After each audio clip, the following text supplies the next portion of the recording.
तो उसने दोबारा मुझे प्रेग्नेंट किया तो गलत है। मैंने उसे समझाया कि जब तुमने काम किया था तब तुम्हें गलत नहीं लगा। देखें, इसकी अगर देखा जाए दोनों पैंट यहाँ से फटी हुई हैं। कोई ये जिस तरह का ड्रेस पहन के आई है, लगता है दोबारा इसका प्रेग्नेंट होने का इरादा है। एंकर साहब, लड़की को इंसानों वाला ड्रेस पहना के बिठाओ अगर सच में आपने इसके रिश्ते की बात करनी है। इतना सब कुछ हो जाने के बावजूद भी कैसे फखर से टांगे दिखा रही है। ये सब गंद दिखा के आप मुआशरे को क्या पैगाम देना चाहते हैं? बुराई को हमेशा छुपाना चाहिए, पर इस फितने के दौर में लोग बुराई को बड़े फखर से बताते फिरते हैं और इस तरह के बेहया लोगों को भी आप सोशल मीडिया पर बिठा देते हैं।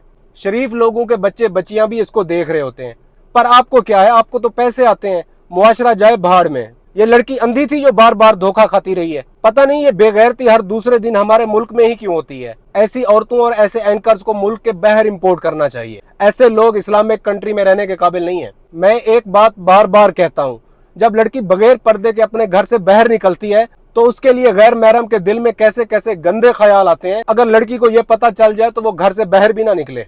बाहया औरत को छूना तो दूर, मर्द करीब भी नहीं आ सकता। अपनी राय का इजहार कमेंट सेक्शन में जरूर कीजिएगा। That's it.